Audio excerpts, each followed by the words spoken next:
जय जय जय जगदम्ब भवानी, जय जय जय जगदम्ब भवानी, जय जय जय जगदम्ब भवानी, जय जय जय जगदम्ब भवानी, जय जय दुर्गा उमा शिवानी, जय जय दुर्गा उमा शिवानी, जयति कालिका जग महतारी, जयति कालिका जग महतारी, जयति कालिका जग महतारी, जयति कालिका जग महतारी, तुम्हारी महिमा है अति न्यारी, तुम्हारी महिमा है अति न्यारी, तुम्हारी महिमा है अति न्यारी, तुम्हारी महिमा है अति न्यारी, जय जय जय जगदम्ब भवानी, जय जय जय जगदम्ब भवानी, जय जय जय जगदम्ब भवानी, जय जय जय जगदम्ब भवानी, रे गम गर रे गम पम गर पम गर पम गर जय जय जय जगदम्ब भवानी, जगदम्ब भवानी। इस प्रकार से ब्रह्मा जी ने मां जगत जननी जगदम्बा देवी का आवाहन किया। माता प्रकट हुई। ब्रह्मा जी ने क्षमा याचना की, हे देवी, भगवान भूत भावन भोलेनाथ जी को आप वरण करें, उनके साथ में पानी ग्रहण संस्कार करें। माता ने कहा, हे ब्रह्मा, तेरे पुत्र की पत्नी के गर्भ से मैं जन्म लूंगी और मैं भगवान भूत भावन भोलेनाथ जी का वरण करूंगी। इस प्रकार आश्वासन दे दिया। महाराज दक्ष के यहाँ पर मां जगत जननी जगदम्बा देवी का प्रादुर्भाव हुआ। बोल जगत जननी जगदम्बा मैया की। माता वहां पर प्रकट हुई। अब माता तो माता ही है, सब कुछ जानती है। महाराज उनसे क्या छिपा है, सब पता है उन्हें। वहां पर जो माता जन्मी तो नारद जी आए। नारद जी आए तो दक्ष प्रजापति ने कहा, महाराज मेरी बेटी हुई है, इनके बारे में देखिए क्या कैसा है। देखे तो बताए कि इन्हें भगवान भूत भावन भोलेनाथ जी वरण करेंगे। देवी जी अत्यंत प्रसन्न हैं और भगवान भोलेनाथ जी का स्मरण करते हैं, भगवान भोलेनाथ जी का भजन करती हैं और तप करती हैं। अथ प्रीत्या हरो लोके गति मां चित्र लीलया सत्या भवन्त्य चाम चित्रम मामिक्षामणि अवस्थिता। और महाराज समय आने पर शुक्ल त्रयोदशी रविवार के दिन फाल्गुनी नक्षत्र में शिव जी ने यात्रा प्रारंभ की। यात्रा प्रारंभ करके माता सती को पानी ग्रहण संस्कार के द्वारा कैलाश पर लेकर आए।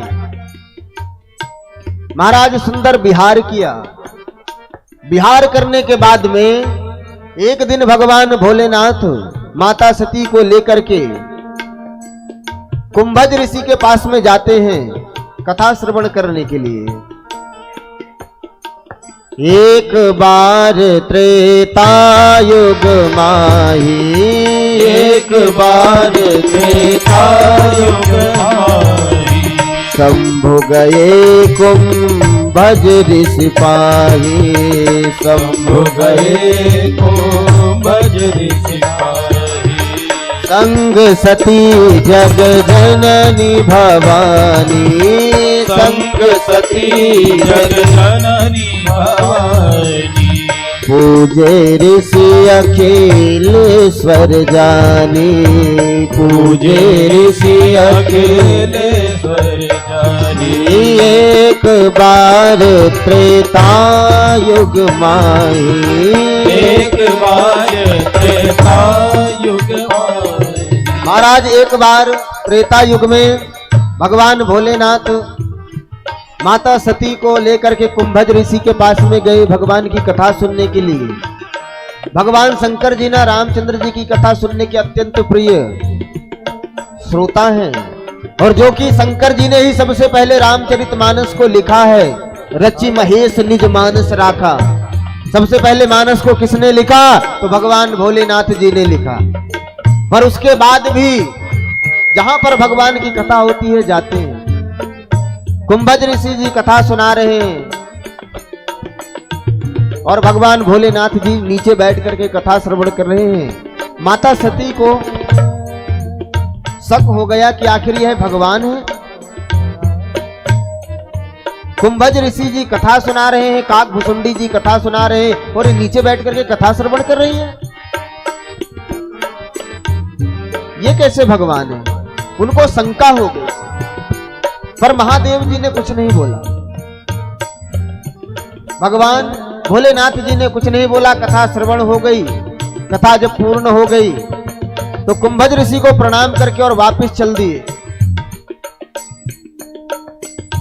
पर माता सती को शक हो गया कि आखिर ये कैसे भगवान है। जिस समय सीता जी को रावण चुरा करके ले गया तो भगवान बन बन भटक रहे थे, पूछ रहे थे। वृक्षों से, चंद्रों से, सूर्य नारायण भगवान से पता पूछ रहे कि कहां गई। हे खग मृग हे मधुकर श्रेणी, हे खग हे खग मृग हे मधुकर श्रेणी, हे खग मृग हे मधुकर श्रेणी। तुम देखी सीता मृग नैनी, तुम देखी सीता मृग नैनी, तुम देखी सीता मृग नैनी, तुम देखी सीता मृग नैनी। आज भगवान रामचंद्र जी वृक्षों से पता पूछते हैं, लताओं से पता पूछते हैं, सूर्य नारायण भगवान से पता पूछते हैं कि आखिर मेरी पत्नी कहां गई। व्याकुल हैं लक्ष्मण जी, रामचंद्र जी कि कहां गए। और उस समय माता सती को भ्रम हो गया कि आखिर ये भगवान है। शंकर जी ने कहा, हे देवी, जो तुम्हारे मन अस संदेहु तो किन जाए परीक्षा ले हूं। अगर तुम्हारे मन में संदेह है तो जाकर के परीक्षा ले लो। माता सती ने कहा, ठीक है, मैं परीक्षा लूंगी। और माता सती परीक्षा लेने के लिए चल दी। पुनि पुनि हृदय विचार कर सीता कर धरि भेष। माता सती ने सोचा कि आखिर परीक्षा लूं तो लूं मैं किस प्रकार से। तो कहा कि मैं सीता जी का रूप धारण कर लेती हूं और जाकर के सामने खड़ी हो जाऊंगी। अगर जो ये भगवान होंगे तो पहचान जाएंगे और नहीं होंगे तो प्रसन्न हो जाएंगे कि मेरी धर्मपत्नी मुझे मिल गई। तो माता सती ने सीता जी का भेष बना करके और वहां जहां पर भगवान भ्रमण कर रहे थे ना, वहां पर जा करके और प्रकट हो गई। भगवान रामचंद्र जी ने जैसे ही देखा तो कहा, देवी, हे माते प्रणाम, आप इस दंडक वन में अकेली कहां भटक रही हैं? भगवान भोलेनाथ कहां हैं और आप अकेले जंगल में हो। स्त्रियों को ना इस प्रकार अकेले नहीं भटकना चाहिए। माता सती एकदम से चौंक गई, फिर ये तो निश्चित तौर पे भगवान है। कुछ देर में देखते हैं कि राम, लक्ष्मण, भरत, शत्रुघ्न, हनुमान जी भगवान जानकी जी के साथ में विराजमान है। माता सती जी समझ गई कि ये तो निश्चित तौर पे भगवान है, गलती हो गई मुझसे। वापिस आ गई। भगवान भोलेनाथ जी ने पूछा, क्यों देवी जी, परीक्षा ले ली क्या? तो यहां पर माता सती ने ना झूठ बोल दिया। लीन गोसाई कछु न परीक्षा, लीन गोसाई कछु न परीक्षा, लीन गोसाई कछु न परीक्षा, लीन गोसाई। कीन प्रणाम तुम्हारे नाई, कीन प्रणाम तुम्हारे नाई। कछु न परीक्षा लीन गोसाई, कछु न परीक्षा लीन गोसाई, कछु न परीक्षा लीन गोसाई, कछु न परीक्षा लीन गोसाई, लीन गोसाई।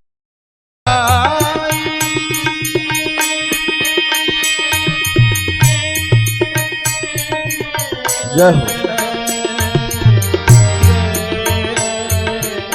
कछु न परीक्षा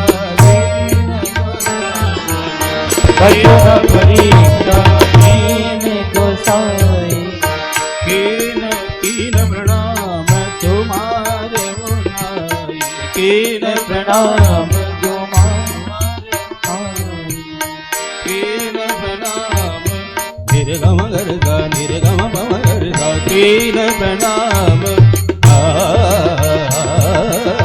कीन प्रणाम तुम्हारे। इस प्रकार से महाराज आज माता सती ने झूठ बोल दिया। भगवान भोलेनाथ जी ने अपने नेत्र को बंद किया और ध्यान लगा करके देखा तो आखिर हुआ क्या था। तब देखहु शंकर धरि ध्याना, तब देखहु शंकर धर ध्याना, तब देखहु शंकर धरि ध्याना, तब देखहु शंकर धर ध्याना, तब देखहु शंकर धर ध्याना। सती जो कीन चरित सब जाना, सती जो कीन चरित सब जाना, अब देखहु शंकर धरे ध्याना, तब देखहु शंकर धर ध्याना।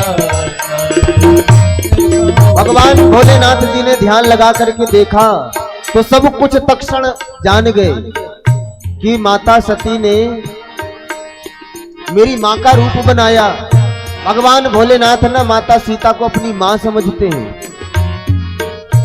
भगवान सब कुछ जान गए भोलेनाथ ने, और भोलेनाथ जी ने उसी समय प्रण कर लिया कि अब इसके बाद अब इस देह से ना कभी सती जी से भेंट नहीं होगी। माता सती भी सब कुछ जान गई कि भगवान भोलेनाथ जी से मैंने झूठ बोला और इसके कारण इन्होंने मुझे त्याग दिया। अब क्या करें? पर भगवान भोलेनाथ जी के चरणों में रहती है और उन्हीं का भजन करती, ध्यान करती। पर भोलेनाथ जी ने तो त्याग दिया। दुर्दैव से महाराज दक्ष ने कलखन में यज्ञ का कार्यक्रम रखा, पर उस यज्ञ में बड़े से बड़े देवताओं को बुलाया गया, पर भगवान भोलेनाथ जी को ना कहीं कोई चिट्ठी निमंत्रण पत्री कुछ भी नहीं दिया गया। आकाश से बड़े बड़े विमान जाने लगे तो माता सती ने इशारे में पूछा, देवी जी कहां जा रही हो? तो इशारों में उन्हें कहा कि तुम्हारे पिताजी के यहाँ इतना बड़ा यज्ञ रखा गया, तुम्हें पता नहीं है? माता सती को बड़ा ग्लानि हुई, बड़ी ग्लानि हुई, पर उन्होंने इशारों में कहा मुझे पता है। उन्होंने कहा चलो, बोले आप लोग चलो मैं आती हूं। अब देवी जी सोचने लगी कि इतना बड़ा कार्यक्रम और मुझे नहीं बुलाया गया। पर जाकर के भगवान भोलेनाथ जी के चरण दबाने लगी। भगवान भोलेनाथ जी कहते देवी कहो क्या बात है? तो माता कहती कुछ नहीं, हम पतिव्रताओं का धर्म ही है पति की सेवा करना। भगवान भोलेनाथ कहते देवी जी आज कुछ ज्यादा ही सेवा हो रही है, कुछ तो बात है। माता कहती नहीं नहीं ऐसी कोई बात नहीं। फिर धीरे से माता सती कहती है हे प्रभु, आपके मायके में आपके ससुर ने बड़ा सुंदर यज्ञ किया है, देखो, पहली बात तो अगर जो माता जी के यहाँ कोई काम होता है ना, तो मेरा मेरा शब्द कुछ ज्यादा निकलता है, पर अगर जो कुछ करवाना हो तो आज माता सती को जाना है, तो इसलिए अपनत्व बता रहे हैं, मेरा नहीं बोल रहे हैं, आपका, आपके मायके, आपके ससुर के यहाँ, ताकि भगवान भोलेनाथ जी को अपनत्व हो, उनको लगे कि मेरा है। भगवान भोलेनाथ जी ने कहा, क्यों देवी जी कोई चिट्ठी पत्री आई है क्या? माता सती ने कहा, चिट्ठी पत्री तो कुछ नहीं, हो सकता है कि उनने भिजवाई हो, डाक में कुछ गड़बड़ी आ गई हो, इसलिए नहीं आ पाई। भगवान भोलेनाथ जी ने कहा, देवी जी देखो, अपने राम तो जाने वाले नहीं, अपने राम तो यहीं पर मस्त है। पर देवी जी ने कहा, प्रभु मैं तो जाऊंगी, आप भी चलिए। भगवान भोलेनाथ जी ने कहा, नहीं देवी जी, आपको जाना है तो आप जाइए। अब माता सती जी जाती और कुछ देर में फिर सोचती, फिर वापस आके फिर चरण दबाने लगती, फिर कहती कि प्रभु जी मैं जा रही हूँ। भगवान भोलेनाथ धीरे से आंख खोल करके बोलते जाओ, तो देवी जी जाने लगती। भगवान भोलेनाथ धीरे से आंख खोल करके देखते, क्या सचमुच चली गई? और जब फिर वापस आते देखते तो फिर आंख बंद करके बैठ जाते। इस प्रकार से महाराज चलने लगा, और अब क्या देखा कि देवी जी कुछ ज्यादा ही दूर निकल गई है, अब आने की संभावना नहीं है। तो भगवान भोलेनाथ जी ने नंदी को बुला करके कहा कि जाओ, देवी जी को लेकर के जाओ। वहां पर गई तो वहां पर देखा कि यज्ञ में एक से एक बड़े देवताओं का भाग दिया गया है, पर भगवान भोलेनाथ जी का कहीं कोई भाग नहीं। एक पत्नी अपना अपमान सह लेगी, एक पत्नी अपना अपमान सह लेगी, पर महाराज कभी अपने पति का अपमान नहीं सह सकती। माता सती को यह अपमान सहा नहीं गया। उसने कहा, रे दुष्ट दक्ष,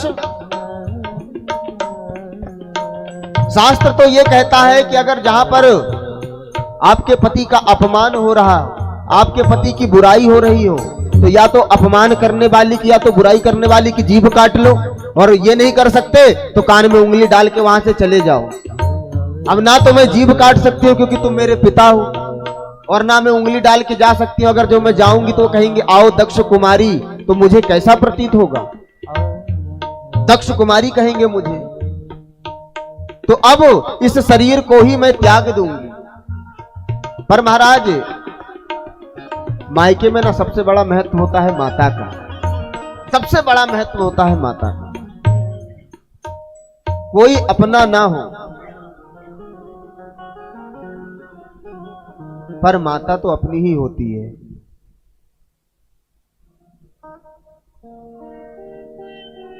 मां के बारे में जितना कहा जाए महाराज उतना कम है। मां ही मंदिर है, मां ही पूजा है, और मां ही भगवान है।